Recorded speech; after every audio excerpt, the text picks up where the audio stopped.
Not I can, my lord. શું ચાલે છે તમારા આરટીઓમાં? તમારે ટ્રાન્સફર વ્હીકલ કરવા આવે કેટલા ટાઈમે તમે ટ્રાન્સફર કરો છો વ્હીકલ? ઓનરશિપ ઓનલાઈન કરે કોઈ એપ્લિકેશન? 6 મહિના સુધી તમે ટ્રાન્સફર નથી કરતા? તમને ખબર છે મોટર વ્હીકલ એક્ટમાં પ્રોવિઝન શું છે? ઓનર કોણ ગણાય? જેના નામે વ્હીકલ હોય એ ગણાય. આજ કોઈ માણસ વેચી દે પછી શું? તમે 6 મહિના સુધી ટ્રાન્સફર ન કરો ત્યાં સુધીમાં એક્સિડન્ટ થાય તો હુ ઇઝ રિસ્પોન્સિબલ? આરટીઓ. કેમ તમારે એટલે એમાં એજન્ટને રાખે અને તો જ થાય કામ, એવું છે તમારે? કેમ પબ્લિકને તકલીફ કેમ પડે છે? સેમ ડે તમારે ઓનલાઈન હોય છે, ઓનલાઈન અપડેટ કરો છો. 6 મહિના સુધી ટ્રાન્સફર નથી થતા તમારા વ્હીકલ. સપોઝ હસબન્ડ કોઈ ગુજરી જાય અને એના સન એમ કે મારા નામે ટ્રાન્સફર કરી દો વ્હીકલ, તો તમે શું ઇન્સિસ્ટ કરો છો કે વાઇફના નામે થશે, સનના નામે નહીં થાય? ક્યાંથી આ રૂલ કાઢો છો તમે?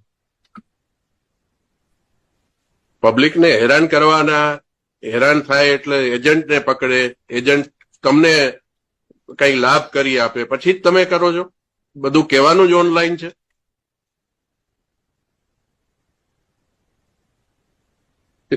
ફિટનેસ સર્ટિફિકેટમાં કેટલો ટાઈમ લો છો? ક્યારેય ચેક કરો છો રોડ ઉપર જઈને કે ફિટનેસ સર્ટિફિકેટ કેટલાનું છે? કેટલી રિક્ષાઓ અમદાવાદમાં ફરે છે જેમાં એના સર્ટિફિકેટ નથી, પરમિટ નથી? તમે બેસીને ખાલી એક એજન્ટ સાથે તમારું લાયઝન કરવાનું?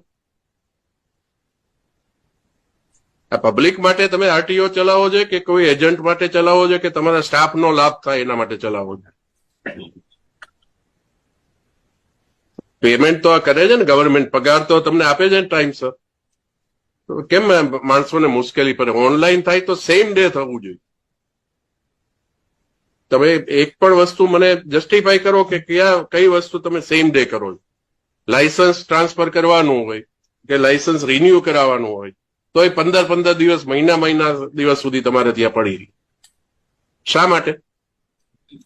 સ્ટાફ નથી. એક આ તમારો સર્વર ધીમું છે, સ્ટાફ નથી. સર્વર ધીમું છે, સ્ટાફ નથી. અને જો એજન્ટને પકડો અને કરો તો સવારે આપ્યું હોય સાંજે થઈ જાય.